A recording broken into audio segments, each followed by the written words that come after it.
మీరందరూ చేసినటువంటి ఒక సహకారాన్ని బట్టి దేవుని పేరట నేను ఎంతో సంతోషిస్తా ఉన్నాను.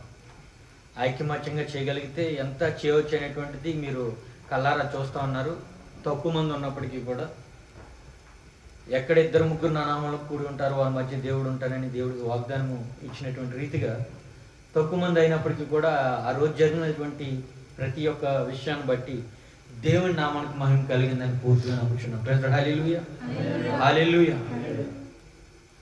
దానికి కావాల్సినటువంటిది ఏంటంటే చాలా ఓపికతో ప్రతి ఒక్కరు కూడా కుకింగ్ చేసేటువంటి విషయంలో కానివ్వండి, ప్రిపేర్ చేసేటువంటి విషయంలో కానివ్వండి, సమయానుసారంగా కాకుండా వివిధాన సమయంలో ఫోన్ చేస్తుంటే ఫోన్లు ఇచ్చేసి దానికి రెస్పాండ్ అయ్యి దానికి మాట్లాడినటువంటి విధానాన్ని బట్టి కూడా నేను అంటే ఆ ఆతృత నాకు ఉండొచ్చు, నాతో పాటు మీ అందరికీ ఉండడం అనేటువంటిది అది చాలా సంతోషకరమైనటువంటి విషయం. ప్రైజ్ హల్లెలూయా.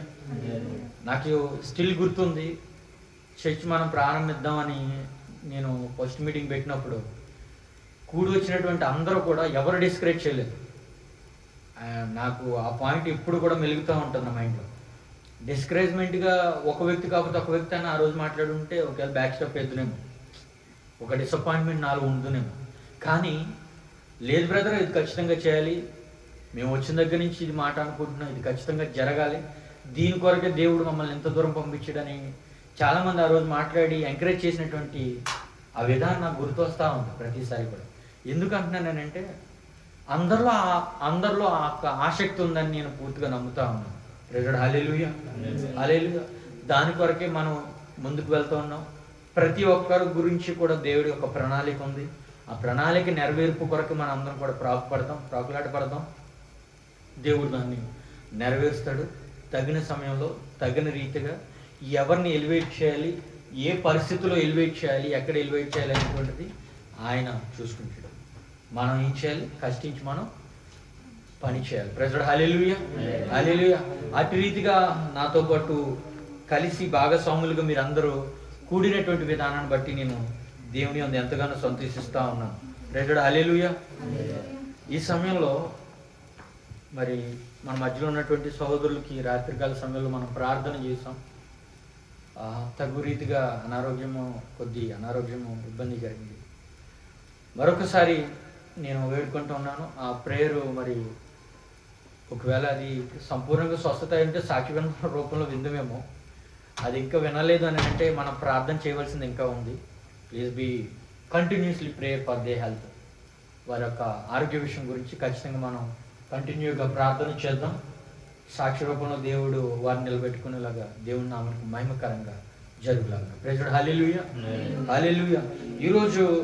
ఈరోజు మనం వాక్యం కొరకు సిద్ధపడేటువంటి వాక్య విషయం ముందుకు వచ్చే ముందు ఈ వాక్యం ప్రిపేర్ అయ్యేటువంటి సమయంలో నేను 2-3 పాయింట్ల మైండ్లో ఉండే. రాత్రి ప్రేయర్ మీటింగ్ జరుగుతున్నప్పటికీ అప్పుడు మాట్లాడిన విధానాన్ని బట్టి ఈరోజు నేను పంచుకోవాలనుకున్నటువంటి వాక్య భాగ విషయంలో మొట్టమొదటిసారి ఇది నేను షేర్ చేసుకోవచ్చా లేదా అనేటువంటి డౌట్ వచ్చింది నాకే. అంటే ఆ ఫీలింగ్ అనిపించింది అనమాట. దానికి గల కారణం ఏంటంటే దేవుడు మొదట నాతో మాట్లాడాడు ఆ విషయం గురించి. I have to change something in my side. I understand that. ఎప్పుడు దేవుడు ఆ మాట మాట్లాడాడో నాకు అర్థమైంది, నాలో కూడా మార్చుకోవాల్సిన కొన్ని విషయాలు ఉన్నాయి. సో ఇది ఖచ్చితంగా మనం అందరి ముందు అందరికీ తెలియపరచుకున్నప్పుడు మన అందరి ఐక్యత నిమిత్తమై ఇది దోహదపడద్దు అనేటువంటి విషయం నాకు హృదయంలో దేవుడు ఉంచడం. కన్ఫర్మేషన్స్ రాత్రి జరిగినటువంటి ప్రేయర్ మీటింగ్ కన్ఫర్మేషన్ అయితే మరొక కన్ఫర్మేషన్ ఎట్లా వచ్చిందంటే, ఎప్పుడైతే చర్చ్ గురించి మాట్లాడుతూ పోతా ఉన్నానో నాకు తెలియకుండానే ఈరోజు మాట్లాడుకునేటువంటి విషయాలు నేను ఆటోమేటిక్గా వచ్చిన రెఫరెన్స్ లేకుండా అయ్యే మాటలు మాట్లాడడం జరిగింది. అప్పుడు నాకు అనిపించింది దేవుడు ఇది ఖచ్చితంగా ఇది ముందుకు తీసుకెళ్లాలని దేవుడు ఆశపడుతున్నాడు. ఉదయం లేచిన తర్వాత మళ్ళీ నేను చేసుకునేటువంటి ప్రార్థన విషయంలో కానీ నాకు ఆ కన్ఫర్మేషన్ వచ్చి ఈ యొక్క వాక్యం పంచుకోవాలని ఆశపడుతూ ఉన్నాను. ప్రైజ్ హల్లెలూయా. చాలా తక్కువ పాయింట్లు క్లుప్తంగానే మనం మాట్లాడుకుందాం. కానీ ప్రతి వారం విని అప్పుడప్పుడు అడుగుతున్నప్పుడు మర్చిపోతున్నటువంటి రీతిగా కాకుండా ఈరోజు మనం వినబోతున్నటువంటి మాట ఖచ్చితంగా గుర్తుపెట్టుకోవాలి. మరలా నేను ఒక 2 months తర్వాత అడగొచ్చు, 1 month తర్వాత అడగొచ్చు, నెక్స్ట్ వీక్ తర్వాత అడగొచ్చు కాదు.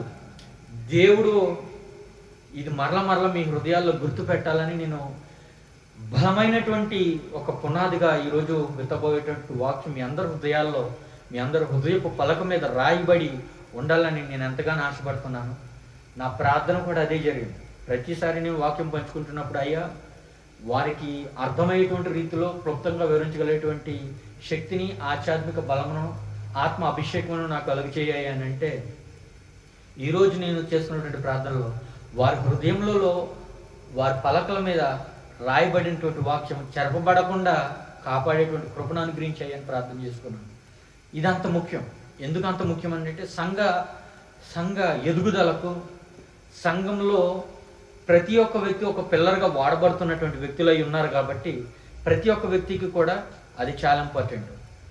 ఆ మాటల్లో నొప్పించేటువంటి మాటలు మీకు అనిపించినట్లయితే కనుక దయచేసి గమనించండి, అది నా నోట నుంచి వచ్చినటువంటిది కాదు. అందు గురించి నేను షేర్ చేసుకోవడానికి భయపడ్డాను కొంచెం. ఎందుకని అంటున్నానంటే అది దేవుడు మన యందు కోరుకుంటున్నటువంటిది. ప్రెజుడు హల్లెలూయా. ఏం కోరుకుంటున్నాడయ్యా దేవుడు అని అంటే ఓర్పు. ప్రెజుడు హల్లెలూయా, హల్లెలూయా.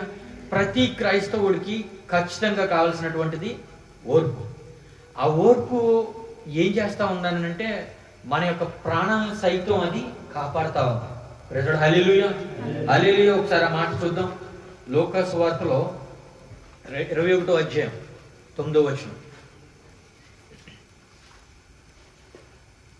మీరు యుద్ధములను గూర్చియు కలహమును గూర్చియు విన్నప్పుడు జడియకుడి, ఇవి మొదట జరగవలసి ఉన్నవి గాని అంతము వెంటనే రాదని చెప్పాను. సామెతలు 16వ అధ్యాయం 32వ వచనం. యుద్ధముల గురించి, కలహముల గురించి మీరు వింటున్నప్పుడు మొట్టమొదటిసారిగా మీరు ఏం చేయాలి? మీరు భయపడకండి. ప్రెజుడు హల్లెలూయా. ఇది జరిగే వరకు, అంతవరకు ఖచ్చితంగా ఇవన్నీ రావనేటువంటి విషయాన్ని మీరు గమనించాలి. అక్కడ ధైర్యముగా చెప్తున్నటువంటి ఒక మాట రాయబడి ఉంటే సామెతలు 16వ అధ్యాయం 32వ వచనంలో రాయబడినటువంటి మాట, పరాక్రమశాలి కంటే దీర్ఘశాంతము గలవాడు శ్రేష్ఠుడు, పట్టణము పట్టుకుని వాని కంటే తన మనస్సును స్వాధీనపరచుకుని వాడు శ్రేష్ఠుడు. ఒకసారి ప్రైజ్ హల్లెలూయా. ఈ వాక్యం మనం చూసుకున్నట్లయితే పరాక్రమశాలి కంటే దీర్ఘశాంతము గలవాడు శ్రేష్ఠుడు. పరాక్రమశాలి అంటే మనకి ఏం తెలుస్తుంది? బాగా బలవంతుడు, యుద్ధ సన్నాహలను ఎరిగినటువంటి వ్యక్తి బలవంతుడు. పరాక్రమశాలి కంటే దీర్ఘశాంతము గలవాడు. ఈ దీర్ఘశాంతము వహించుటంటే ఓర్పు కలిగి ఉండటం. ప్రైజ్ హల్లెలూయా. పరాక్రమశాలి కంటే దీర్ఘశాంతము గలవాడు ఎవరట? ప్రైజ్ హల్లెలూయా. అటువంటి వారు శ్రేష్ఠుడు. పట్టణము పట్టుకుని వారి కంటే తాను మనస్సును స్వాధీనపరచుకునేవాడు శ్రేష్ఠుడు.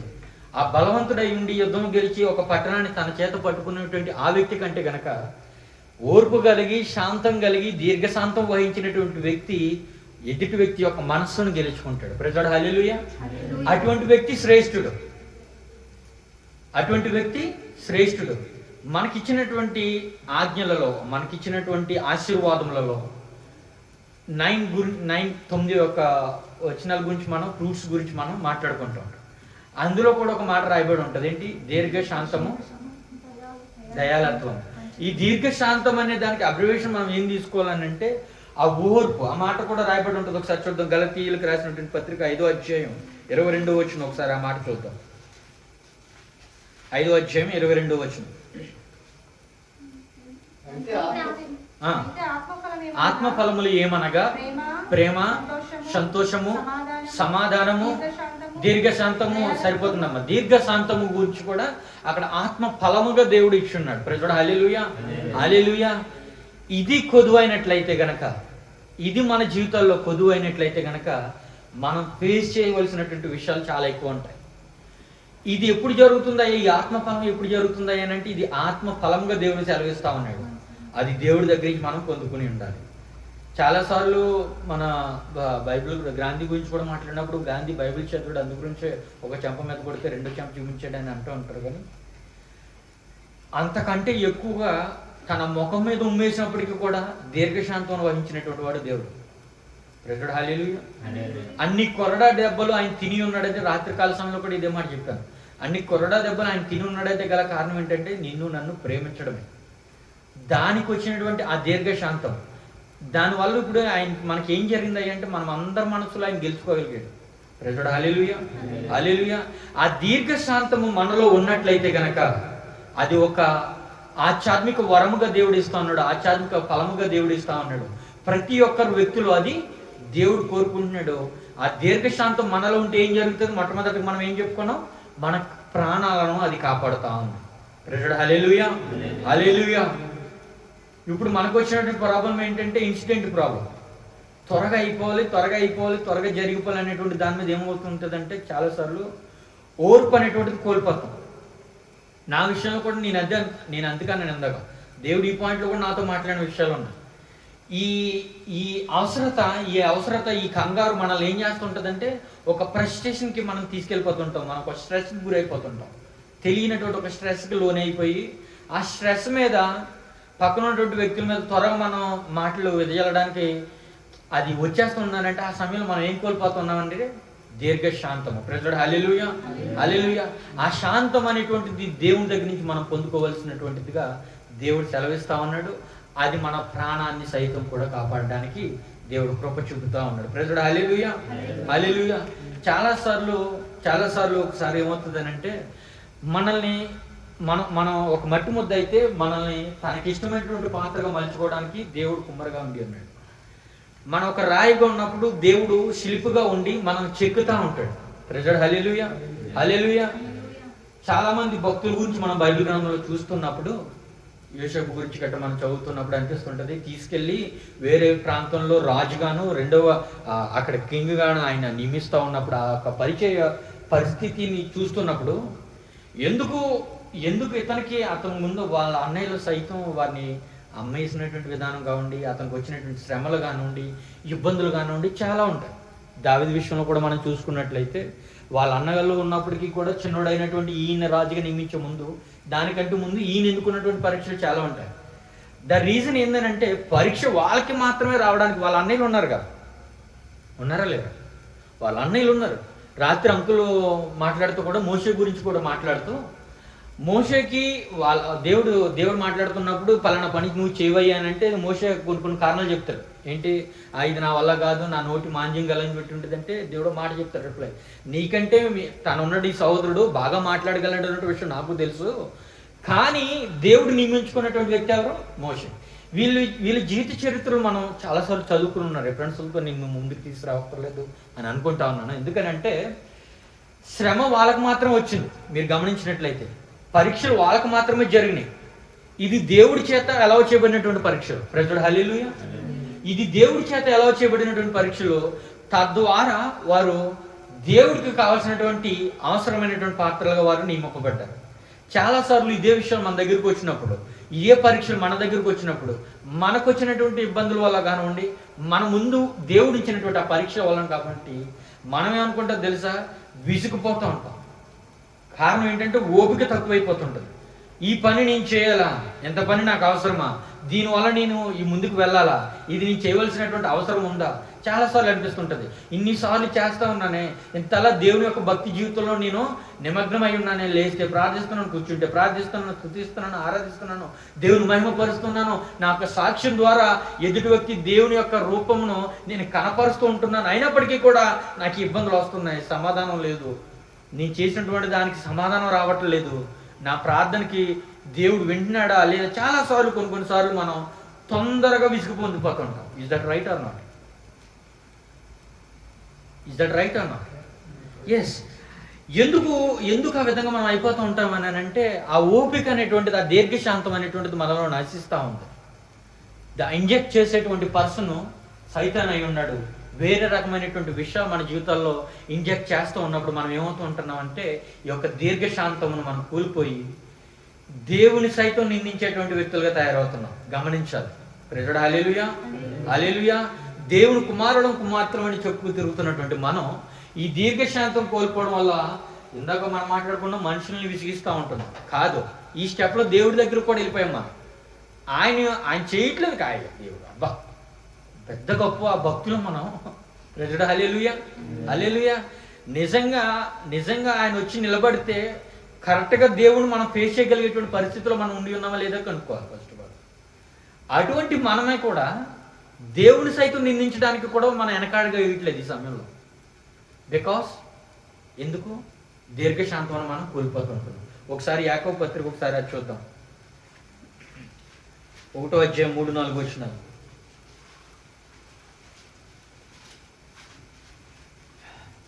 నా సహోదరులారా, మీ విశ్వాసమునకు కలుగు పరీక్ష ఓర్పును పుట్టించునని ఎరిగి మీరు నానా విధములైన శోధనలో పడినప్పుడు అది మహానందమని ఎంచుకున్నది. హల్లెలూయా, హల్లెలూయా. మీరు నానా విధములైనటువంటి శోధనలో పడినప్పుడు అది మహాదానందం అని ఎంచుకోవాలట. ఎందుకు ఎంచుకోవాలి? మీ విశ్వాస పరీక్ష నిమిత్తమై దేవుడు మీలో ఓర్పు కలిగించడానికి అది ఏర్పాటు చేసి ఉన్నాడు. హల్లెలూయా, హల్లెలూయా. ఈ పాయింట్ మీకు అర్థమవుతుందా? ఒకసారి 2-3 మరొకసారి చదువుదాం.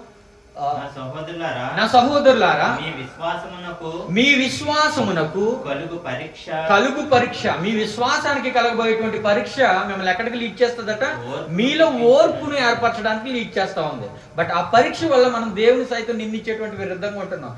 రీజన్ ఏంటంటే ఈ ఓర్పు మిస్ అవుతుంది, ఈ దీర్ఘశాంతం మనలో మిస్ అవుతుంది, లేనిపోనేటువంటి నిందలు దేవుడి మీద వేయడానికి సిద్ధపడిపోతా ఉన్నాం. ప్రైజ్ హల్లెలూయా, హల్లెలూయా. యోబు గారి జీవిత చరిత్ర మనం చూసుకున్నట్లయితే, మనం బైబిల్ గ్రంథంలో చూసుకున్నట్లయితే, ఆయన స్నేహితులు నిందించారు, భార్య నిందించారు, బంధువులు నిందించారు, అందరూ నిందించినప్పటికీ, ఆయన్ని అపహాస్యంగా మాట్లాడినప్పటికీ కూడా ఆయన కోల్పోలేదు. ఏంటో తెలుసా? ఓర్పు. భార్య చెప్తుంది కదా, అన్నీ కోల్పోయావు, అన్నీ మిస్ అయిపోయి ఉన్నావు, లాస్ట్లో నువ్వు దేవుణ్ణి తిట్టి నువ్వు చనిపో అంటది మాట. ప్రైజ్ హల్లెలూయా. అప్పుడు కూడా ఆయన సహించినటువంటిది ఏంటో తెలుసా? ఓర్పు. తద్వారా ఈరోజు ఈ బైబిల్ గ్రంథంలో ఎన్ని సంవత్సరాలైనా ఆయన గురించి మనం మాట్లాడుకుంటున్నాం. ఆ ఓర్పు, ఆ సహనం, ఆ దీర్ఘశాంతం కూడా చాలా ఇంపార్టెంట్. దేవుడు దానికి ప్రతిఫలం ఆయనకి ఏం చేశాడండి? 2 ఆశీర్వాదాలు ఇచ్చాడు. మనకు అందరికీ తెలిసినటువంటి మాట. మన పరీక్షలో మనకి దేవుడు ఇచ్చినటువంటి ప్రతి ఒక్క శ్రమనందు, ప్రతి ఒక్క ఇబ్బందినందు మనల్ని మోల్డ్ చేయడానికి దేవుడు మనకు అనుగ్రహించినటువంటిది. దేవుడు అనుగ్రహం లేకుండా మన దగ్గరికి అది రాదు. ఖచ్చితంగా దాన్ని మీరు రూఢిగా నమ్మాలి. అది మన దగ్గరికి వచ్చిందని అంటే దాని నుంచి తప్పించుకునేటువంటి వ్యక్తిగా కాదు, దానితో నిలబడి పోరాడి గెలవగలిగేటువంటి సైనిక సామర్థ్యం కలిగినటువంటి వ్యక్తిగా మనం నిలబడాలి. ఆ ఓపిక కొరకు ఎవరి వైపు మనం తిరిగి చూడాలి చెప్పండి? హల్లెలూయా, హల్లెలూయా. మొట్టమొదటిగా మన పరీక్షలో నిలబడగలగాలని అంటే దీర్ఘశాంతమును మనం వహించగలిగి ఉండాలి. రెండవదిగా మనం చూద్దాం, ఇంకొక విషయం మనం చూద్దాం. కొలస్సీలకు రాసినటువంటి పత్రిక 3వ అధ్యాయం 12వ వచనం 13వ వచనాలు చదువుతాం. ఈ దీర్ఘశాంతం కలిగినటువంటి వ్యక్తి, ఆ వ్యక్తులు ఉండేటువంటి మొదటి లక్ష్యం ఏంటనంటే, ఏ వ్యక్తి అయినా తనను దూషించినప్పుడు, ఏ వ్యక్తి అయినా, ఇప్పుడే యోబు గారి గురించి మనం మాట్లాడుకున్నాం, ఏ వ్యక్తి అయినా తనను దూషించినప్పుడు, అపహసించినప్పుడు, తోలనాడినప్పుడు, తుంచినప్పుడు, తక్కువ చేసి మాట్లాడినప్పుడు ఏం చేస్తాడో తెలుసా? ఆ వ్యక్తిని క్షమించగలుగుతాడు. ప్రైజ్ హల్లెలూయా, హల్లెలూయా. దీర్ఘశాంతం కలిగినటువంటి వ్యక్తి మాత్రమే ఆ పని చేయగలుగుతాడు. ఆ శాంతం ఆ వ్యక్తి లోపల లేనప్పుడు, నీ సహోదరుడైనా లేకపోతే నీ సహోదరుడైనా నీ గురించి ఒక మాట మాట్లాడినప్పుడు దాన్ని ప్రొలాంగ్ చేస్తూ దాన్ని కడ వరకు తెంపే వరకు కూడా దాన్ని సాగదీసుకుంటూ కూర్చుంటాడు. ఎవడు? ఓర్పు లేనటువంటి వ్యక్తి. ఆ ఆత్మ ఫలము తన జీవితంలో లేనటువంటి వ్యక్తి. ఇది మనం క్లియర్గా గమనించవచ్చు. ఏ వ్యక్తి అయితే ఒక విషయాన్ని ప్రొలాకింగ్ చేస్తూ దాని మీద ఆర్గ్యుమెంట్ తీసుకొస్తూ దాన్ని ఇంకా పెద్దదిగా చేస్తూ ముందుకు తీసుకెళ్తా ఉన్నాడు, మరి ముఖ్యంగా సంఘంలో అంటే ఓర్పు అనేటువంటిది ఆ వ్యక్తిలో లేదు. దీర్ఘశాంతం అనేటువంటి ఆత్మ ఫలము లేనటువంటి వ్యక్తిగా ఆ వ్యక్తి ఉన్నాడు. తద్వారా మనం కూడా అదే బురదలోకి వెళ్ళబడతాం. బురద ఉన్నప్పుడు ఒక రాడేస్తే ఏమవుతుంది? మన మీద కూడా పడుతుంటుంది. అలాంటి వ్యక్తికి మనం ఖచ్చితంగా దూరం ఉండాలి. ప్రైజ్ హల్లెలూయా. ప్రార్థించాలి, ప్రభువా ఈ వ్యక్తికి నీ యొక్క ఆత్మ ఫలమును కలుగ చేయము. ప్రైజ్ హల్లెలూయా, హల్లెలూయా. అటువంటి వ్యక్తికి కొరకు మనం దేవుని శిక్షించమని అడగొద్దండి. మన మీద బెడ్ వేసినా పర్వాలేదు, కానీ మన మీద బెడ్ వేసినప్పటికీ కూడా దేవుని శిక్షించే ఈ వ్యక్తిని నన్ను అడగడం మానేసి, అయ్యా దేవా నీ యొక్క కృపచేత ఈ యొక్క ఆత్మ ఫలమును తనలో వృద్ధి చేయమయ్యా అని అడగాలి. ఎందుకంటే నువ్వెంత బిడ్డవో తనే అంతే బిడ్డ దేవుడికి. దేవుడు నీ మీద ఎంత ప్రేమ చూపించాడో తన మీద కూడా అంతే ప్రేమ చూపించాడు. ఈ విషయాన్ని ఎప్పుడు మర్చిపోదు. ఎదుటి వ్యక్తి గురించి మనం ప్రార్థన చేసినప్పుడు. చాలాసార్లు ప్రార్థన అవసరం వచ్చినప్పుడు నేను అదే అంటాను, రాత్రి కూడా అదే మాట చెప్పాను. ఒక వ్యక్తి మనం ప్రార్థన అవసరం అడుగుతున్నాడు అని అంటే ఆ వ్యక్తి షూ నువ్వు వేసుకుని నువ్వు నిలబడి ప్రార్థన చేయాలి, సమస్య నీదన్నట్టుగా. ఆ నమ్మకం ఆ వ్యక్తి నీ మీద ఉంచాడు. ఇది చూస్తున్నటువంటి దేవుడు దాన్ని బట్టి నేను వృద్ధి చేస్తాడు. ప్రైజ్ హల్లెలూయా, హల్లెలూయా. ఈ విషయాల్లో చాలా జాగ్రత్తగా ఉండాలి. దీర్ఘశాంతం కలిగినటువంటి వ్యక్తి ఏం చేస్తాడంటే, చదవలేదు వాక్యం కాగా దేవుని చేత ఏర్పరచబడిన వారును పరిశుద్ధులను ప్రియులైన వారికి తగినట్లు మీరు జాలిగల మనసు కాగా దేవుని చేత ఏర్పరచబడిన వారును, గమనించాలి, మీరు దేవుని చేత ఏర్పరచబడినటువంటి వారును పరిశుద్ధులను ప్రియమైన వారిగా తగినట్లు మీ జాలి మనసును దయాలత్వమును వినయమును సాత్వికమును దీర్ఘశాంతమును ధరించుకునుడి. ప్రజలు హల్లెలూయా, హల్లెలూయా. 13వ వచనం చదవమ్మా. ఎవడైనను తనకు హాని చేసినని ఒకడు అనుకొనిన ఎడల ఒకరినొకడు సహించుచు ఒకరినొకడు క్షమించుడి. హల్లెలూయా, హల్లెలూయా. అదే మనం మాట్లాడుకున్నాం. ఎవడైనను తనకు హాని చేసినని ఒకని ఎడల ఒకడు సహించుకొనిచు. ఏం చేయాలండి? సహించుకోవాలి, దీర్ఘశాంతం కలిగి ఉండాలి, ఓర్పుని ఏర్పరచుకోవాలి, ఒకరినొకడు క్షమించుడి. ఇది ఖచ్చితంగా ఇంపార్టెంట్. ఏమైందో తెలియదు కానీ జాన్ ఒక రకంగా చెప్పుకోవాలంటే ఈరోజు అనౌన్స్మెంట్లో సగం వాక్యం చెప్పేసినట్టు ఈరోజు. ప్రెసిడెంట్ హల్లెలూయా, హల్లెలూయా. ఈ మాటలన్నీ మ్యాక్సిమం సహోదరు నాకంటే ముందుకే చెప్తాను. అప్పటికి కూడా నేను ఆశ్చర్యపోతాను, ప్రభు ఏం చెప్తావు నువ్వు, ఇది ఖచ్చితంగా మాట్లాడాలంటావు ఈ రోజు అని. అంటే నేను ఎందుకంటున్నానంటే ఇది మనకి సంఘం యొక్క ఎదుగుదలకు చాలా ఇంపార్టెంట్. సహోదరుల మధ్య ఐక్యత ఏర్పడడం కొరకు ఈ పాయింట్స్ అన్ని కూడా చాలా చాలా ఇంపార్టెంట్. అందుకే నేను మాట అడిగాను. ఈరోజు విత్తబాటుపడుతున్నటువంటి వాక్యం మీ హృదయ పలకల మీద ఎల్లప్పుడూ నిలిచి ఉండేటువంటి వాక్యంగా ఉండాలి. ఈ పాయింట్ చూడండి. ఎవడైనా తనకు హాని చేసినని ఒకడినొకడు కొనిన ఎడల ఒకరినొకడు సహించుకొనిచు ఒకరినొకడు క్షమించుకుంటూ ప్రభువును మిమ్మల్ని క్షమించలాగున మీరు క్షమించగలగాలి. ప్రైజ్ హల్లెలూయా, హల్లెలూయా. ఈ తత్వం మనలో ఉంటే మనకు శత్రువులు ఉంటారా చెప్పండి? ఈ తత్వం మనలో ఉంటే మనం ప్రేమించినటువంటి వ్యక్తులు ఉంటారా? ఖచ్చితంగా అందరూ ప్రేమిస్తారు. అందరికి నువ్వు కావాలి. ఎందుకంటే నీ యొక్క శాంతమును బట్టి, నీ యొక్క సత్క్రియలను బట్టి కూడా. నేను రాత్రికాల సమయంలో ఇది కూడా చెప్పాను. శాంతం వహించుకుంటే నువ్వు తప్పులు చేసుకుంటా పోతా ఉంటే దేవుడు క్షమించడండి. నీ సత్క్రియలు కూడా చాలా ఇంపార్టెంట్. దేవుని కొరకు నీవు తలబెట్టు ప్రతి ఒక్క కార్యమును బట్టి ద సాక్రిఫైస్ ఎంతవరకు ఉందనేటువంటిది కూడా చాలా ఇంపార్టెంట్. అందుగురించే 12వ వచనంలో రాయబడి ఉంది కదా, దేవుని కొరకు ఏర్పడు. ఒకసారి 12వ వచనంలోకి వెళ్దాం. దేవుని చేత ఏర్పరచబడినటువంటి వ్యక్తులు ఏం చేస్తుంటారు? వాళ్ళ సొంత క్రియల్లో కాదు, దేవుని క్రియల్లో ఆసక్తులై ఉంటారు. దేవుని యొక్క పని పట్ల ఆసక్తి కలిగినటువంటి వ్యక్తిగా ఉంటారు. ఏర్పరచబడినటువంటి పరిశుద్ధులను ప్రియమైనటువంటి వారుగా, దేవునికి ప్రియమైనటువంటి వారు ఉండాలంటే అంత ఆసమాసి ఈజీమైనటువంటి జీవితం కాదు. ఆయనకి ప్రియమైనగా వారంగా ఉండాలంటే, ఆయన మనల్ని ప్రేమించగలగాలంటే ఇటువంటి క్రియలు ఏవి కూడా మన జీవితాల్లో ఉండకూడదు. ఆయన మనల్ని చూస్తున్నప్పుడు. ప్రెసిడెంట్ హల్లెలూయా, హల్లెలూయా. ఎటువంటి క్రియలు ఉండకూడదు? జాలి లేనటువంటి తత్వం, దూషించేటువంటి తత్వం, వినయం లేనటువంటి తత్వం, సాత్వికత్వం లేనటువంటి తత్వం, ఓర్పు లేనటువంటి తత్వం అవి ఉండకూడదు మనలో. ఇవి ఉండాలి. ఏముండాలట? ప్రియమైన వారికి దేవునికి తగినట్టుగా మీరు ఉండాలని అంటే జాలి కలిగినటువంటి మనసు మనలో ఏర్పడాలి, దయాలత్వం మనలో ఉండాలి, వినయం ఉండాలి, ఒక పద్ధతి ఒక ప్రకారంగా మనం వెళ్తూ ఉండాలి. సంగమున విషయంలో మనం చూసుకున్నట్లయితే కొన్ని పద్ధతులు, నియమ నిబంధనలు ఏర్పరచుకున్నప్పుడు వాటికి కట్టుబాటి నడుచుకోగలగాలి. హల్లెలూయా, హల్లెలూయా. లేదు నా తత్వం ఇది, నేను ఎట్లా ఉంటానని అంటే నీవు వినయంగా నడుచుకునేటువంటి వ్యక్తిగా కనపడాలి. సమయంలో చూస్తున్నటువంటి వాడు దేవుడు గమనించాలి. ప్రజల కొరకు, మనుషులను పెంచడానికో లేకుంటే మనుషుల చేత మనం ఏదో మెప్పు పొందడానికో చేసేటువంటిది కాదు. హృదయాంతరంలోచన ఎరిగినటువంటి వారు ఎవరు? హల్లెలూయా, హల్లెలూయా. నీ తత్వం ఏంటంటే నువ్వు బయటికి చూపించేటువంటి విషయం కాదు, వాట్ యు ఆర్ ఇన్సైడ్ అనేటువంటిది దేవుడు గుర్తెరిగి ఉన్నాడు. కాబట్టి దాని విషయం మీద మనం చాలా చాలా జాగ్రత్తగా ఉండాలి. ప్రైజ్ హల్లెలూయా, హల్లెలూయా. ఒక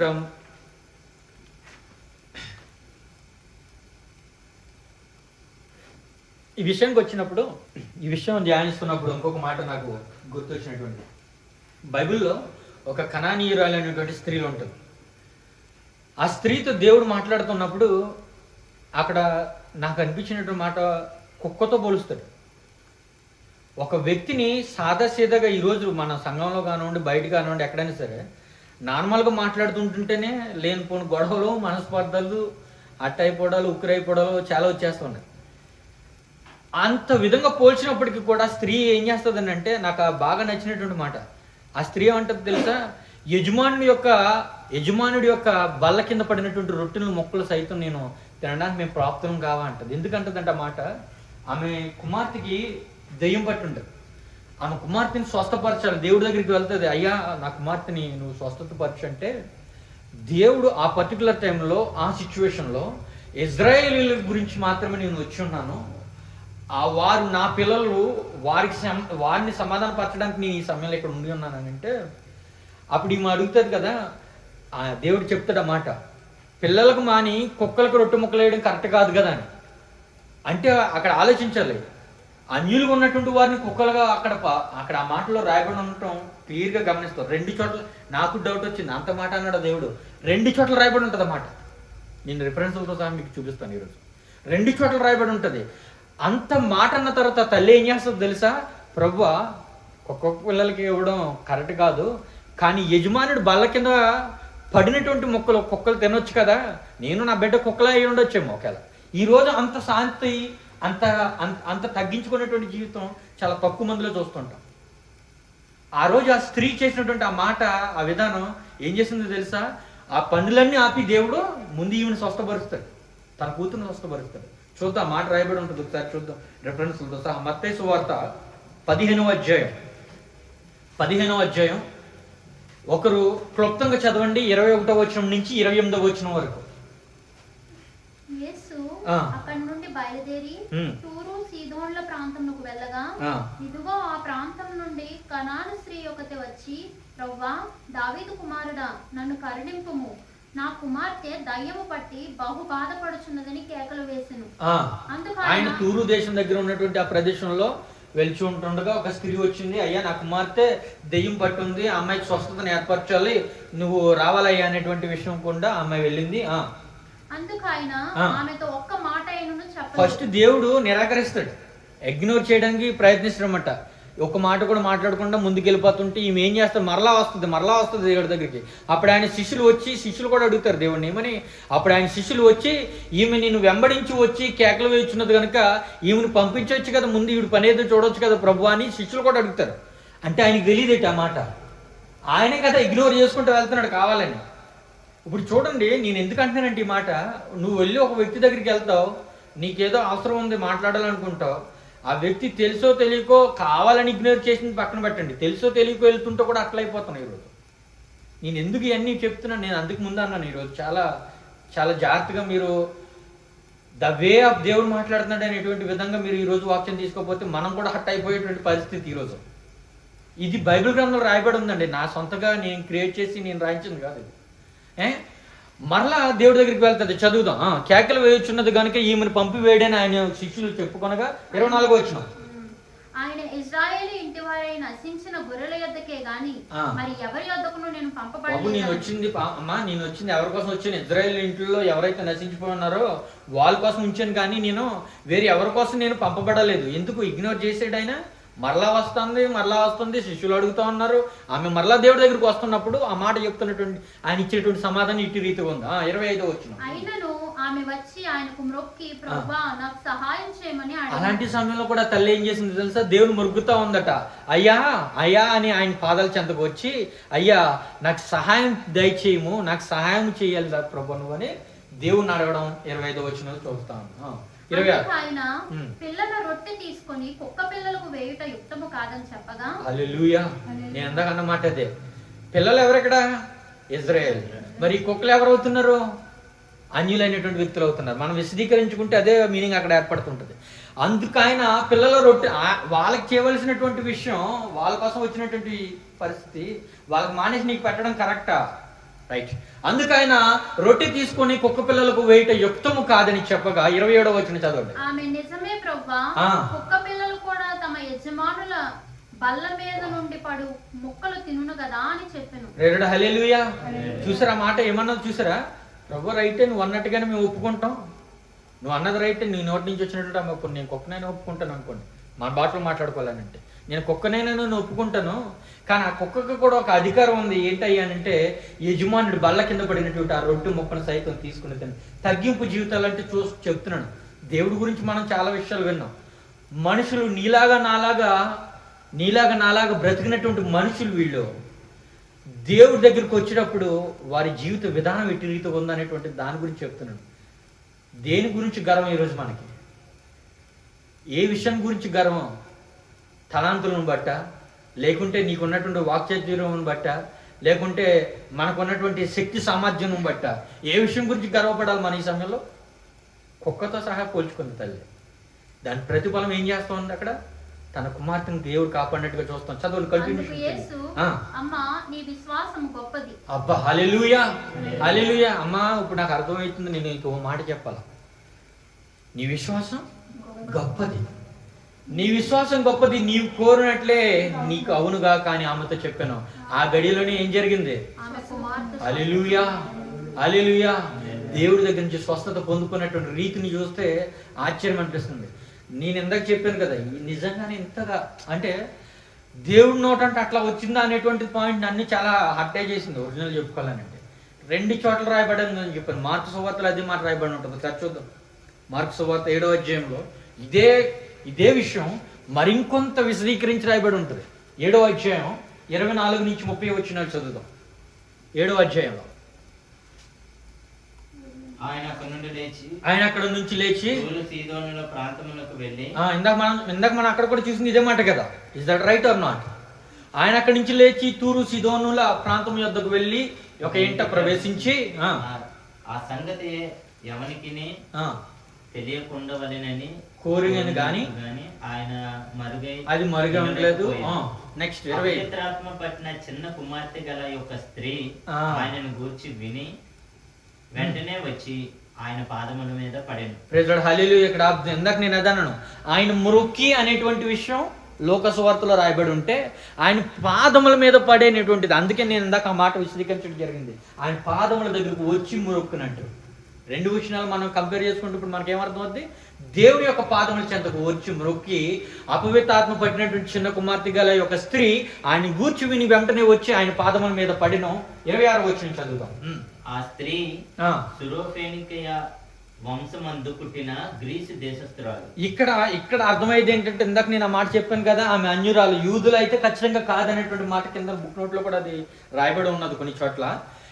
అది ఎందుకు ఆ మాట రాయబడి ఉందనంటే, ఇజ్రాయేల్కి సంబంధించినటువంటి స్త్రీ అయితే ఈమె కాదు, అన్యులైనటువంటి స్త్రీగా ఈమెని యొక్క పుట్టు పూర్వోత్తరాలకు సంబంధించినటువంటి మాట అక్కడ క్లియర్గా కనబడుతుంది. ఆ స్త్రీ సురేబీకయ వంశమగు పుట్టిన గ్రీసు దేశస్తురాలుగా ఆమె పరిగణనలోకి తీసుకోబడింది. ఆమె తన కుమార్తెలో నుండి ఆ దెయ్యము వెలగొట్టమని ఆయనను వేడుకొనెను. మరికొంత విశదీకరించి రాయబడింది అనమాట ఈ స్థలంలో. 27. ఆయన ఆమెను చూచి పిల్లలు మొదట తృప్తి పొందవలెను. పిల్లల రొట్టె తీసుకొని పిల్లలకు వేయుట యుక్తము కాదని. హల్లెలూయా. ఇందాక నేను అదే కూడా మాట అనుకున్నాం కదా. పిల్లలు ఎవరు ఇక్కడ? ఆయన ఎవరి కోసం అయితే వచ్చినారు ఇజ్రాయేలు, వారిని పిల్లలుగా ఎంచుకుంటున్నాడు. వాళ్ళ ముందు మా పిల్లలు తృప్తి పొందాలమ్మా, తర్వాత మిగతా పరిస్థితులు కాదు. ఇక్కడ తల్లి అడుగుతుంది ఏంటి? ఆమె చూచి పిల్లలు మొదట తృప్తి పొందాలి, పిల్లల రొట్టె తీసుకొని కుక్క పిల్లలకు వేయడం కరెక్ట్ కాదు కదా అని మాట.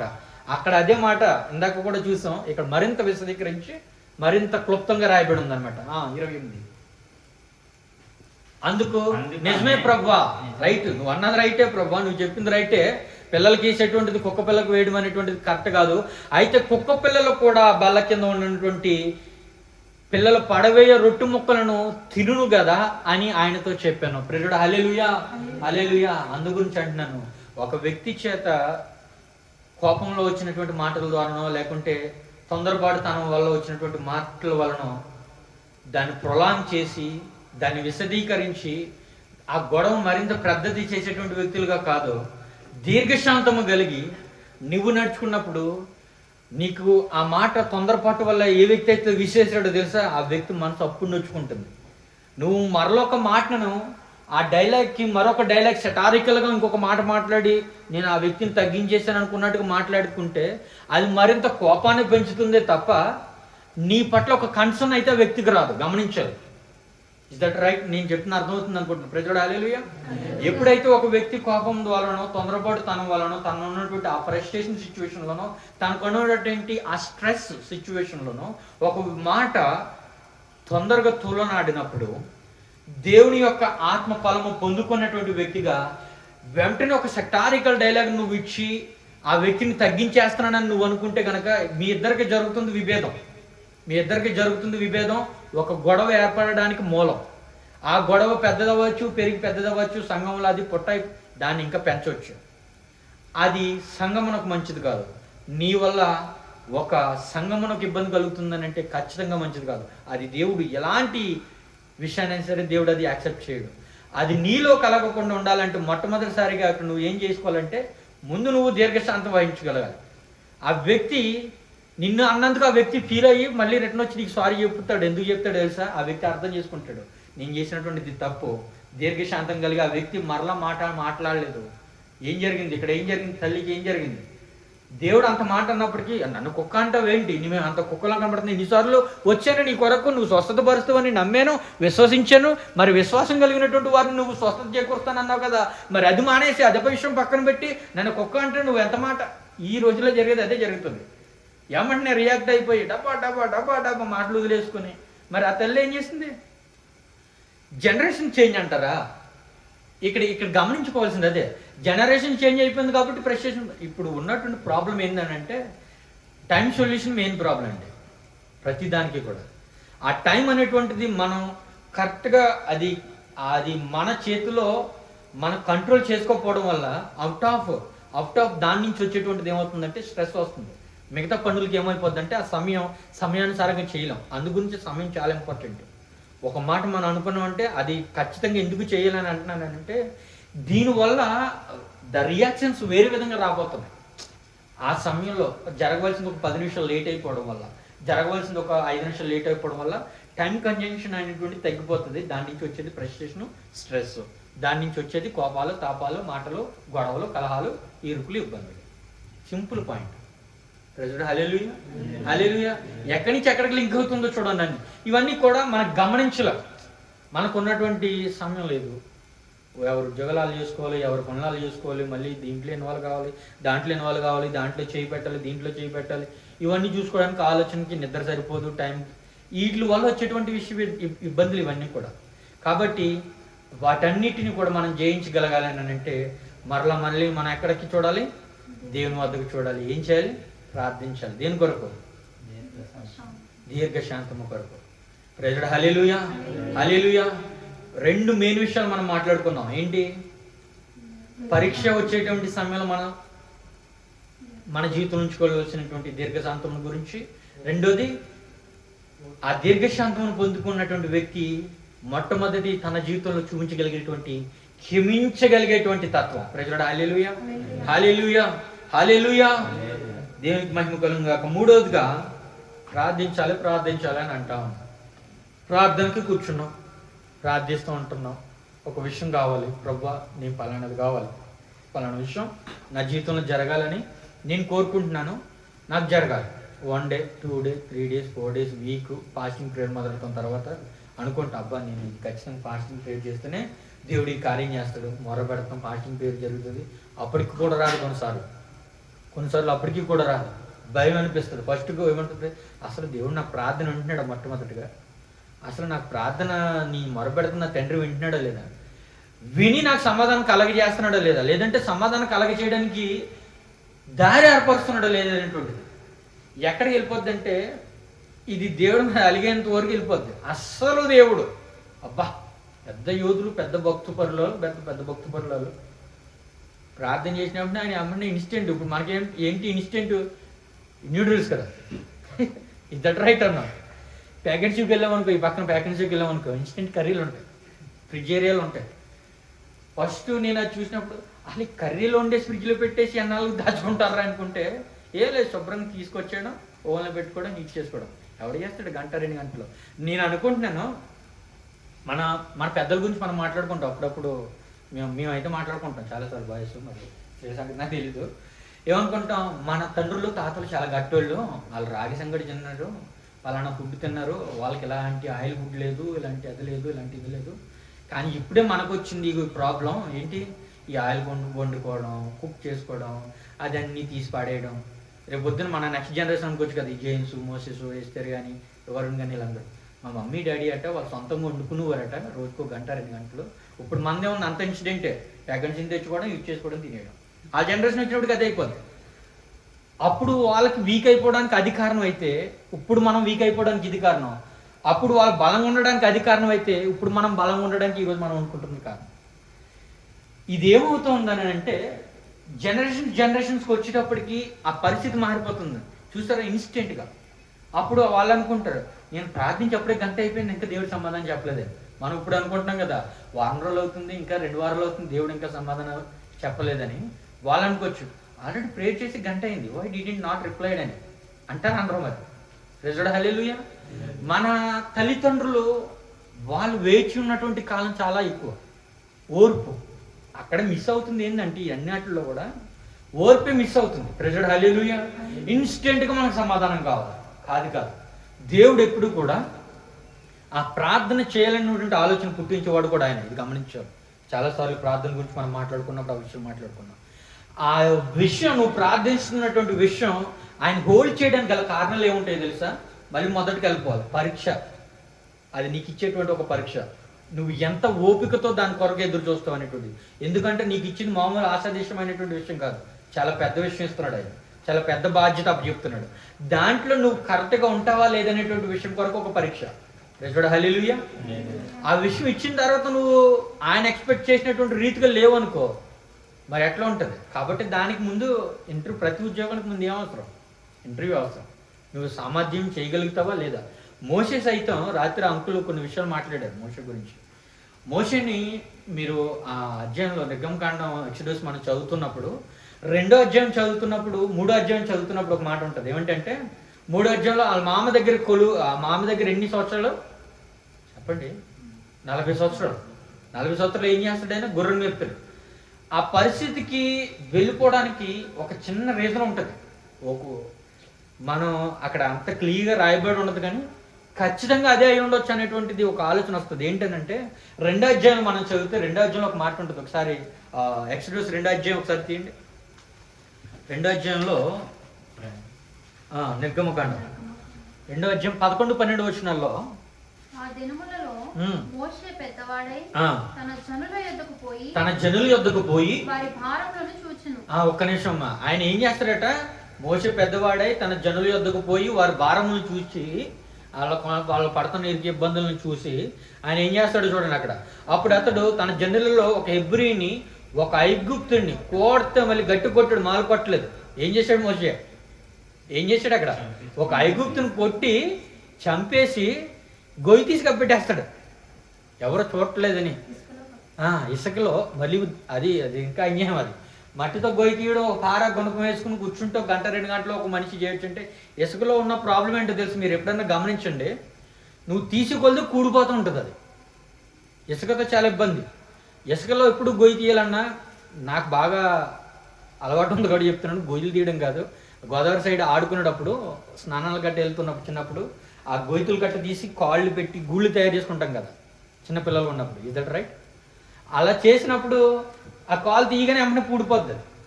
రీజన్ ఏంటంటే నువ్వు ఇసుకలు గొయ్యి తవ్వి కొద్ది పూడిపోతుంటే చాలా స్ట్రిక్ట్ అవసరం, చాలా బలం అవసరం దానికి. సమాధి కార్యక్రమంలో మా నాన్నగారు నేను చేసేటప్పుడు నాకు గుర్తుంది. ఇక్కడ జరుగుతుంది, మా నాన్నగారు చనిపోయారు, పాస్టర్ గారు అంటారు, ఏమన్నా మీరు వెళ్ళిపోండి, అర్జెంట్కి వెళ్ళి కొంతమంది కుర్రలు పంపించి అక్కడ గొర్రెలు తీయాలంటే ఎంతమంది కావాలి? కనీసం ఒక 4 వెళ్తారు అక్కడికి. ముందుకెళ్ళి వాళ్ళ గొయ్యి చూసుకుని బాక్స్ సైజు ఉంటుంది కదా మనకు 6x4 అట్లా సైజులు చెప్తారు. మనిషి ఎంత బలంగా ఉన్నాడో చూసుకుని దాని సైజు బాక్స్లో ఆర్డర్ చేస్తారు. మళ్ళీ బాక్స్ అంతా పెట్టాలి దాంట్లో. ఇప్పుడు అన్యుల సిచ్యువేషన్ వేరేగా ఉంటుంది. తీసుకెళ్ళి చక్కగా ఒక పుట్ట అంటారు, మరి మీ సైడ్ ఎట్లా అంటారో మీకు తెలీదు, కట్టెలను కొలిచేటువంటి దాంట్లో ఒక పుట్ట, 2 పుట్టలు, 3 పుట్టలు అని కొన్ని ఉంటాయి. ఆ పుట్టకి 40 కేజీలని ఒక కాలిక్యులేషన్ కూడా ఉంటుంది. ఆ రకంగా వాళ్ళు పైన పెట్టేసి పేరు చేసి వాళ్ళు నిప్పండించుకుంటారు. అది వేరే. మన వాళ్ళతో వచ్చినప్పుడు పరిస్థితి, క్రైస్తవులకు వచ్చినప్పుడు ఎట్లా ఉంటుంది అంటే, ఆ పెట్టికి తగ్గట్టుగా గొయ్యి తవ్వాలా. ఈ తవ్వి వాళ్ళు మంచి వాళ్ళు ఉంటారు, వాళ్ళకి వేరే ఔషధాలు కూడా ఉంటాయి, సెపరేట్ ఔషధాలు. బలం లేక మట్టితో ఉన్నటువంటి విషయాలతో అలాగుంటే ఇసుకలో గోయి తీసి కప్పెట్టేశాడు, ఒక వ్యక్తిని కొట్టి చంపేశాడు. ఆయనకున్నటువంటి కోపం అది, మోసకున్నటువంటి కోపం, అంత కోపం. అందుకు దేవుడు అనుకుంటాడు కదా, ఈ సమయంలో ఇజ్రాయెల్ నడిపించడానికి ఇంకా ఆయన తీసుకెళ్తే ఏం చేస్తాడు, కోపం వచ్చినప్పుడల్లా ఒక్కొక్కరు కొట్టి బాధ పెడతాడు. ప్రజలు హల్లెలూయా. అందు గురించి 40 సంవత్సరాలు ఓర్పు కోసం మామ దగ్గర గొర్రెలు మేపుతుంటాడు. గమనించవలసిన పాయింట్ అది. ఎందుకు వెళ్ళిపోయాడు, ఏ రీజన్ లేకుండా దేవుడు ఒక ప్రణాళిక ఒక వ్యక్తి పట్ల ఉన్నదంటే ప్రతి క్షణం కూడా దేవుని యొక్క కనుచూపు ఆ వ్యక్తి మీద ఉంటుంది. ప్రతి మాట తీరుని దేవుడు గమనిస్తుంటాడు. నేను ఏదో అనేసం కదా, పర్లేదు, కాదు, లెక్క ఖచ్చితంగా చెప్పుకోవాల్సి వస్తుంది. నేను అనేది ఎందుకు అంటున్నానంటే ఈ మాట అంత పర్టికులర్గా దేవుడు గమనిస్తూ ఉంటాడు. ఆ ఓర్పు కోసం మామ దగ్గరికి పోయి ఎన్ని సంవత్సరాలు, 40 సంవత్సరాలు, 3వ అధ్యాయంలో ఉంటుంది అన్నమాట. 3వ అధ్యాయంలో మరి నాకు వచ్చిన అయితే రిఫరెన్స్ చూడు చంద్ర ఒకసారి. 3వ అధ్యాయంలో మామ దగ్గరికి పోయి కొలువు చేసినట్టుగా, గొర్రెలు మేపినట్టుగా. ఈ గొర్రెలు మేపడానికి ఎందుకు పెట్టాడు, దానికి చాలా ఓపిక ఎక్కువ అవసరం. Is that right or not? Hello వినండి, గొర్రెలు మేపు వంటి వాళ్ళకి చాలా ఓపిక అవసరం. మాటేనో అటు వెళ్తా ఇటు వెళ్తా. మా చిన్నప్పుడు మా ఇంటి ఎదురుగుండానే ఒక పొలం ఉండేది అనమాట.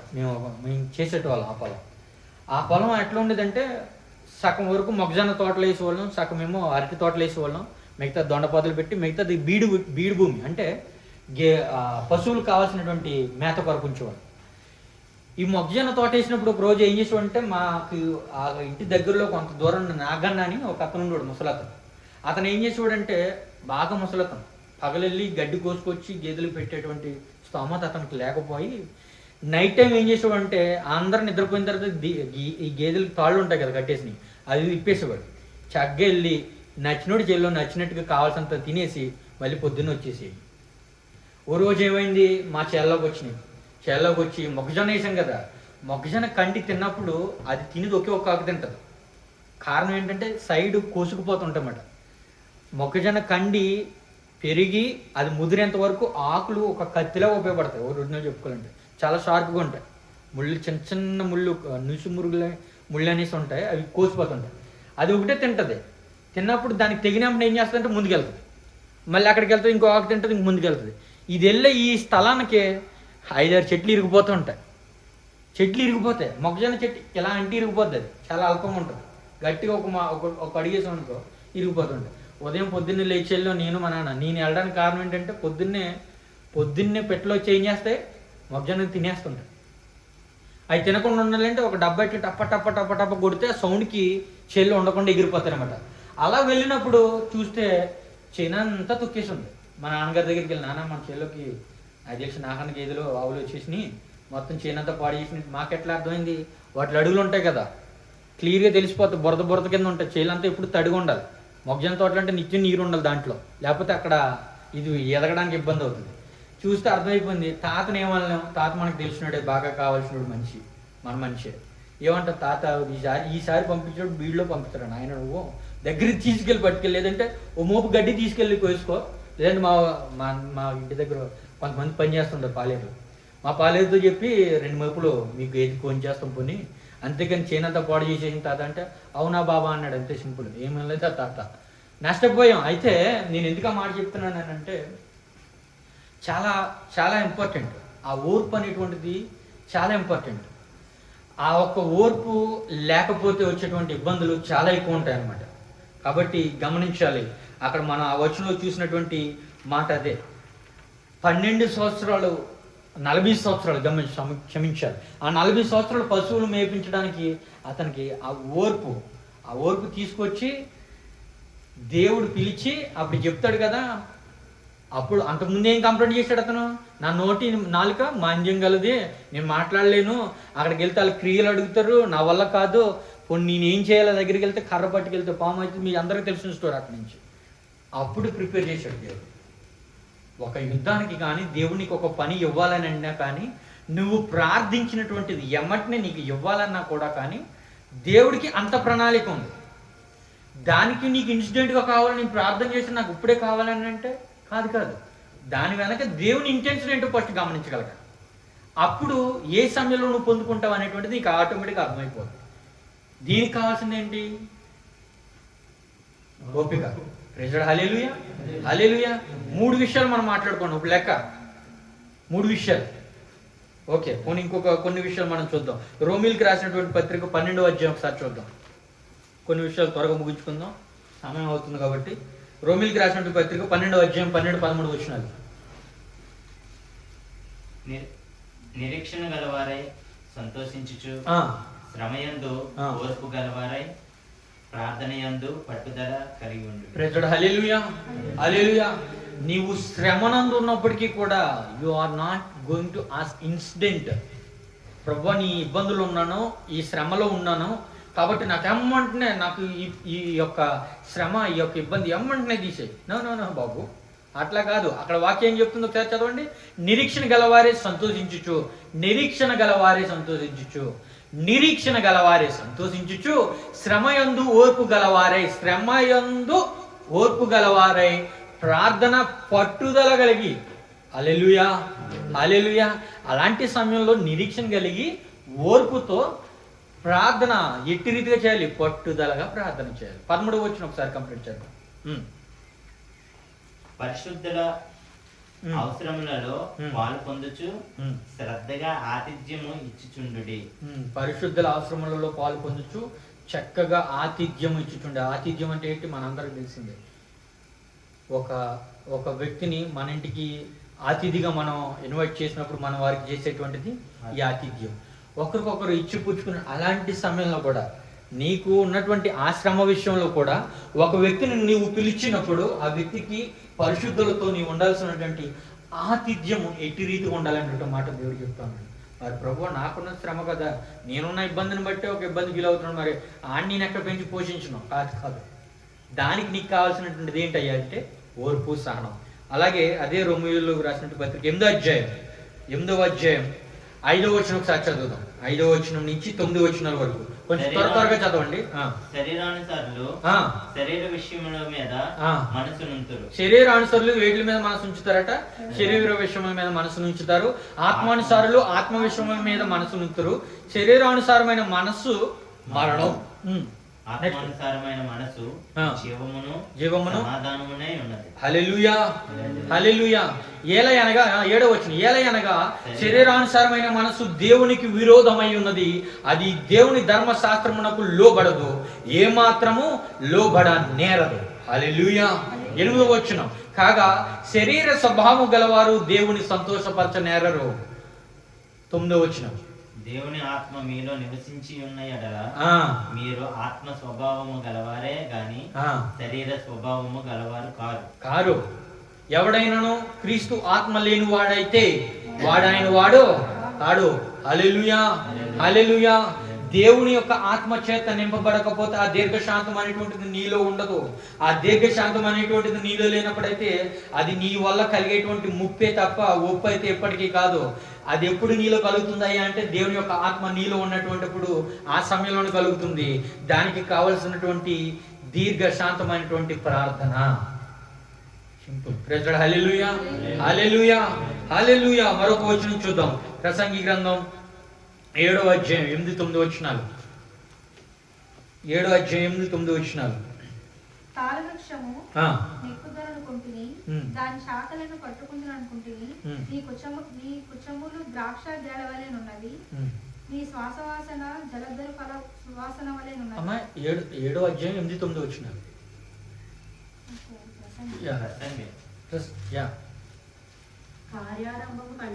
కార్యారంభము కంటే కార్యాంతము మేలు, అహంకారము గలవాని కంటే శాంతము గలవాడు శ్రేష్ఠుడు. ఆత్రపడి కోపపడవద్దు, బుద్ధిహీనుల అంతరంద్రముల యందు కోపము సుఖ నివాసము చేయును. ప్రజలు హల్లెలూయా. ఒకసారి 8వ వచనం మళ్ళీ చదువుదాం. కార్య ఆరంభము కంటేనట కార్యాంతము మేలు. ఈ విషయం చాలాసార్లు మనం మాట్లాడుకున్నాం. అహంకారము గలవాని కంటే శాంతము గలవాడు శ్రేష్ఠుడు. మూలవచనంలో కూడా మొట్టమొదటిసారిగా మనం మాట్లాడుకున్నది ఏంటి? దీర్ఘశాంతము గలవాడు వాడు తన ప్రాణమును కాపాడుకుంటాడు, వాడు శ్రేష్ఠుడు. అక్కడ రాయబడినటువంటి మాట. మళ్ళీ ఇక్కడ మనం చూస్తున్నటువంటి మాట, కార్యారంభం కంటే కార్యాంతము చాలా మేలు, అహంకారం గలవాని కంటే శాంతం గలవాడు చాలా శ్రేష్ఠుడు. 9వ వచనంలోకి వచ్చినప్పటికి చూడండి, ఆత్రపడి కోపపడవద్దు, కంగారు పడి ఆత్రం పడి కొంచెం దురుషుమాటల్లో ఖచ్చితంగా చేయొద్దు. బుద్ధిహీనుల అంతరయంద్రియములందు కోపము నివాసము చేయును. ఎవరైతే ఈ బుద్ధిహీనులు ఉన్నారో వారి అంతరింద్రియములు ఏవైతే ఉన్నాయో వాటిలో ఏం నివాసం చేస్తా ఉందట? కోపము, సుఖ నివాసం చక్కగా ఉంది వాళ్ళ అంతరింద్రియములో. హల్లెలూయా, హల్లెలూయా. కాబట్టి మనకు కావాల్సింది ఏంటి? దీర్ఘ శాంతము. హల్లెలూయా, హల్లెలూయా. ఆఖరుగా ఒక వచనం చూద్దాం. ఇర్మియా గ్రంథం నుండి 29వ అధ్యాయం 11వ వచనం. ఆ మాట చదివి మనం ముగించుకుందాం. 29వ అధ్యాయం 11వ వచనం. నేను మిమ్మల్ని గూర్చి ఉద్దేశించిన సంగతులను నేను ఎరుగుదును. రాబో కాలమందు మీకు నిరీక్షణ కలుగునట్లుగా అవి సమాధానకరమైన ఉద్దేశములే గాని హానికరమైనవి కావు. ఒక్క నిమిషం. దేవుడికి ఒక ప్రణాళిక ఉంది. ఆ ప్రణాళిక కొరకే మనల్ని చెక్కడం కొరకే ఆయన నియమించినటువంటి ఉద్దేశాలే తప్ప ఇవి మనం మాట్లాడుకున్నటువంటి ఏమి కూడా ఎవరిని నొప్పించినటువంటివి కాదు, ఎవరికి హానికరమైనటువంటి ఖచ్చితంగా కాదు. వీటి నుంచి మనం నేర్చుకోవాలి తప్ప ఒకరిని నెప్పించేటువంటి విధంగానో ఒకరిని ఇబ్బంది పెట్టేటువంటి విధంగానో తీసుకోబడినటువంటి వాక్యాలు అయితే ఖచ్చితంగా కాదు. అందుకే దేవుడు అక్కడ మాట రాయించాడు, నేను మిమ్మల్ని గూర్చి ఉద్దేశించిన సంగతులు నెరవేరుదును నేను ఎరుగుదును. మీ గురించి ఒక ప్రణాళిక ఏదైతే ఉందో అది నేను ఎరుగుదును. రాబో కాలమందు మీకు నిరీక్షణ కలిగినట్టు. ఇప్పుడు ఈ విషయం మనం నేర్చుకోలేదనుకోండి, రేపు పొద్దున్న సంఘంలో ఈ విషయాలు గుండానే మొట్టమొదటిగా ఇష్యూస్ ఏర్పడి. Is that right or not? అవి ఏమవుతాయి? దేవుని యొక్క సంఘానికి మంచిగా కాదు, మంచిగా ఉపయోగపడవు. కాబట్టి అక్కడ మాట ఏంటి? రాబో కాలమందు మీకు నిరీక్షణ కలిగేటటువంటి విధంగా అవి సమాధానకరమైనటువంటి ఉద్దేశములే కానీ హానికరమైనటువంటి ఖచ్చితంగా కాదు. ఇది హల్లెలూయా, హల్లెలూయా. ఇదేంటండి? ఇది హల్లెలూయా. ఇప్పుడు దేవుని యొక్క మాట ఏంటి అయి ఉన్నది? ఈరోజు మనం మాట్లాడుకున్న విషయాలన్నీ కూడా ఆయన ఉద్దేశించి మన నిరీక్షణ నిమిత్తము రాబోయే కాలంలో మనకి ఖచ్చితంగా దీనివల్ల ప్రమాదం ఉన్నది కాబట్టి ఆయన ఉద్దేశించి నిరీక్షణ నిమిత్తమే ఏర్పాటు చేయమనేటువంటి వాక్యం ఈరోజు. హల్లెలూయా, హల్లెలూయా. దేవుని నామానికి మహిమ కలుగును గాక. మన అందరి వినికిడిలో ఈ యొక్క వాక్యం ద్వారా దేవుడు మనతో మాట్లాడాలని మీరు ఉద్దేశించినట్లయితే ఖచ్చితంగా మరి ఈ సమయంలో కళ్ళు మూసి మనం ప్రార్థన చేసుకుందాం. కళ్ళు మూసుకున్నట్లయితే ప్రతి ఒక్కరు కూడా కొద్ది నిమిషాలు ఇవ్వబడినటువంటి సమయాన్ని బట్టి మీలో ఒకవేళ ఈ ఉద్దేశపూరితమైనటువంటి విషయాలు ఉన్నట్లయితే కనుక వాటన్నిటిని గురించి కూడా మనం ప్రార్థించుకోగలగాలి. మరి ముఖ్యంగా మనకి ఈరోజు చెప్పబడినటువంటి రీతిగా ఈ దీర్ఘశాంతం అనేటువంటిది ఎంతవరకు మన జీవితంలో ఎటు రీతిగా ఉందనేటువంటిది మీకు మీరే పరీక్ష చేసుకోవాలన్నమాట. హల్లెలూయా. మీకు మీరే పరీక్ష చేసుకుని తగు రీతిగా దాని గురించి దేవుని యందు మనం ఒప్పుకోగలిగి ఉండాలి. కొన్ని నిమిషాలు ఎవరు మౌనంగా ఉండదు, కొన్ని నిమిషాలు ప్రార్థన చేయండి, కొన్ని నిమిషాలు ప్రార్థన చేయండి. హల్లెలూయా, హల్లెలూయా, హల్లెలూయా. స్తోత్రం, స్తోత్రం, స్తోత్రం. మన మధ్యలో ఒకరు ఈ విషయాల గురించి ప్రార్థన చేయాలి. ప్రేరేపింపబడినటువంటి వారు ఒకరు ప్రార్థన చేయండి బిగ్గరగా. స్తోత్రాలు ప్రభువా, నువ్వు వాడవాడైన మా రాజా, శాంతి స్వరూపి, మీకు వందనాలు, మీకు స్తుతులు, స్తోత్రములు, కృతజ్ఞతలు చెల్లించుకుంటున్నాము ప్రభువా. నాయన మీ యొక్క బిడ్డని నాయన నేను పెట్టుకుని నాయన మీరు మాతో మాట్లాడిన ప్రతి ఒక్క మాటను బట్టి స్తుతిస్తున్నాము ప్రభువా. ఏ మాటలైతే నాయన మాకు అవసరమై ఉన్నాయో తండ్రి, ఆ మాటలను నాయన మీరు పంచిపెట్టి ఉన్నారు ప్రభువా. నాయన మాటలను మేము తీసుకుని నాయన మా యొక్క జీవితంలో మా యొక్క నడవడికలో వాటిని నాయన చూపడానికి కృపను అనుగ్రహించండి. అదే రీతిగా నాయన మేము నడుచుకోవడానికి సహాయం దయచేయండి నాయన. ఎన్ని ఒడిదొడుకులు నాయన, కోపద్వేషాలు వచ్చినప్పటికీ దీర్ఘశాంతము కలిగి నాయన, ఓర్పు కలిగి నాయన మేము మీ యొక్క పనులో కానీ మా యొక్క దినచర్యలో కానీ ప్రభావ మేము ఓర్పు కలిగి దీర్ఘశాంతము కలిగి ఉండడానికి సహాయం అనుగ్రహించమని వేడుకుంటున్నాం ప్రభావ. తండ్రి నాయన, ఏ చిన్న విషయమైనా పెద్ద విషయానికైనా తండ్రి మేము కోపపడకుండా నాయన, మేము గొడవలు ఆడకుండా ప్రభావ తండ్రి మేము మా యొక్క కోపాన్ని నాయన అణిచివేసుకుని ప్రభా నాయన శాంతి గలవారుగా నాయన మేము ఉండడానికి కృపను అనుగ్రహించమని వేడుకొనిచున్నాము ప్రభా. గర్వం, స్వార్థం, ద్వేషం, కోపం, అసూయ లాంటివి నాయన మాలో రాకుండా సహాయం అనుగ్రహించండి. మమ్మల్ని మేము తగ్గించుకుని ఉండడానికి సహాయం దయచేయండి నాయన. మీ రాజ్యంలోకి నాయన మేము అందరము యోగ్యులుగా చేరడానికి సహాయం అనుగ్రహించండి. మేము బ్రతుకున్నంత కాలము ఆ యోగ్యతను నాయన మేము సంపాదించుకోవడానికి సహాయం దయచేయండి. కృప చూపండి నాయన. వాక్యమును నాయన విప్పిన బిడ్డను నాయన మీరు ఆశీర్వదించండి, అభిషేకించండి, దీవించండి. కూడి వచ్చిన ప్రతి ఒక్కరు మీరు జ్ఞాపకం చేసుకోవాలి. యేసుక్రీస్తు నామములో ప్రార్థిస్తూ బ్రతుకులాగా వేడుకుంటున్నాను. స్తోత్రం. మరొకరు